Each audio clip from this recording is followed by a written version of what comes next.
Hey there, it's Daniel from GrowYourMusicStudio.com. In this video, I have two things I want to share with you. One, an exciting announcement, I would say, and I want to share an interview with you that I recorded last month. First, the announcement. I'm really excited to talk to you a little bit about the direction I see the blog going over the next 6 months to a year. Something I've noticed in the kind of the piano teacher community that's come up on Facebook, as a member of MTNA, as a member of a lot of different piano teacher groups, I'm getting this sense that there is kind of a treadmill. I'm hearing this from people who read my blog, who I talk to, clients that I work with, as if they're never doing enough, as if there's always more to do. You know, there's always another worksheet that you can download from a blog. There's, the 26 tips that you can do to improve studio retention, as if they need to be doing more to grow their studios, to increase the quality of their programs. And what I want to say is that I don't want to contribute to that weight, to that sense that what you're doing as a business owner isn't enough. And what I want to do in the blog over the next 6 months to a year is really emphasize the core message that I have been preaching and teaching on the blog for the last 18 months. And that is this, that what you're doing is enough. That really what you need to do is find a simple way, a simple system to attract students, and then you need to work that system. You don't need to be downloading lists of like 100 more ways to grow your studio or the 17 tips you need to increase studio retention. You don't need that stuff. What you need is a simple system that works and is predictable. And it's what I've been teaching for the last 18 months. And really, just to be quite simple and to lead into my second point, really what I have said and what I have taught over the last year and a half is buy ads, send traffic to your website, and sign up students. That is really the message that I have been teaching and will continue to teach. And I really don't get into this this kind of endless treadmill of all these different tips and all these things you need to be doing and all this stuff that you need to add to grow your studio. That really is my core message. It's the way that I keep my studio full, and it's the way that I know a lot of successful studio owners keep their studio full. Find what works, work it, and then relax. Focus on what you choose to focus on, and whether that's personal enrichment, reading books, or innovating, or writing your own curriculum, or adding a bunch of apps in your studio, like whatever it is that brings you joy and brings relaxation. What I don't want to see and what I don't want to hear from folks is that they have this sense of weight that they should be doing more. So that's the first thing. The second thing is, just by way of demonstration, I want to share with you an interview that I recorded last month with a really powerful studio owner named Greg Jenner. This was actually a smaller part of a larger interview that I recorded about group lessons, but in the midst of that interview, he shared some really powerful thoughts about his marketing system, and those powerful thoughts actually really neatly line up with the way that I view marketing a piano studio. And again, the reason I want to share this with you is I want to show you how simple it is, how simple the system can be to make your studio be attractive to new or prospective parents. He has a studio of 250 kids, and he's keeping that studio full almost purely on a digital advertising budget using mostly and only AdWords. So without further ado, here's that video. Enjoy, and I'll see you in our next video or blog post. I'm a marketing junkie. I've spent way too much time reading books and doing this sort of thing.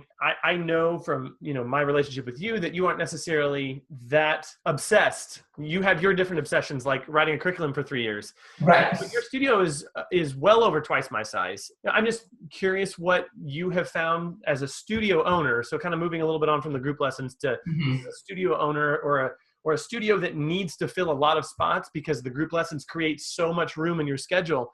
What have you done? What have been the marketing things that you've done to fill, a studio of your size and growing? Right. Yeah.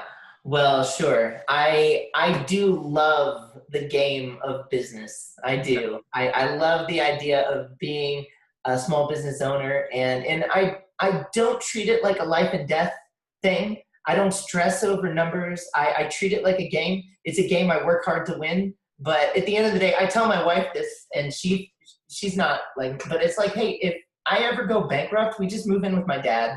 It's not that big of a deal. He's nice.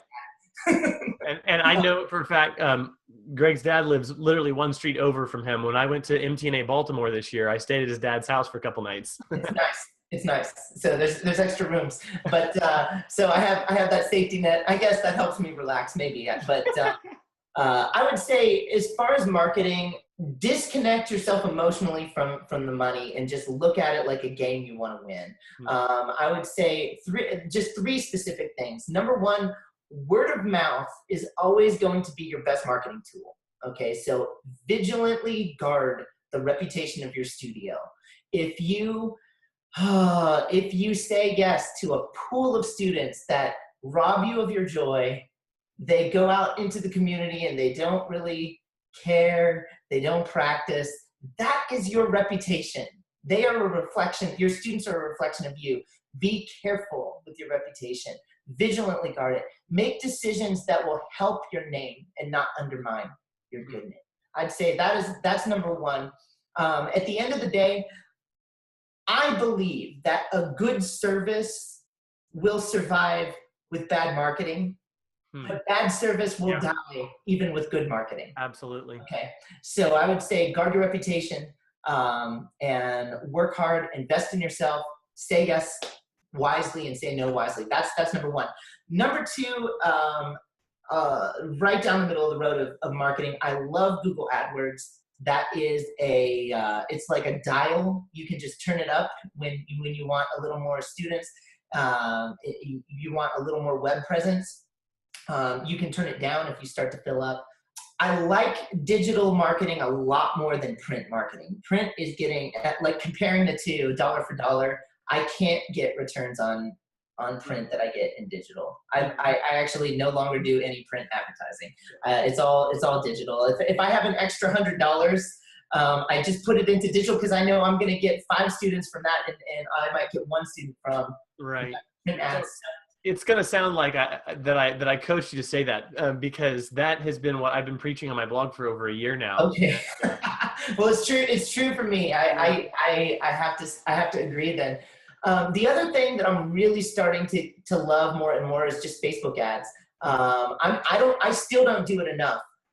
Every time I put this year, leading up to the summer camp curriculum that we're running this summer, I put in a couple Facebook ads.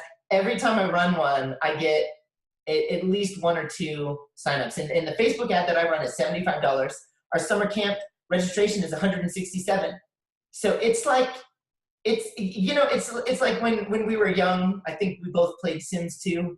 There was that tree where you could just take the simoleons off the tree. Right. There's free money, or you get cheat codes. You put in like ka-ching, and you're like, hey, I just want some money, right?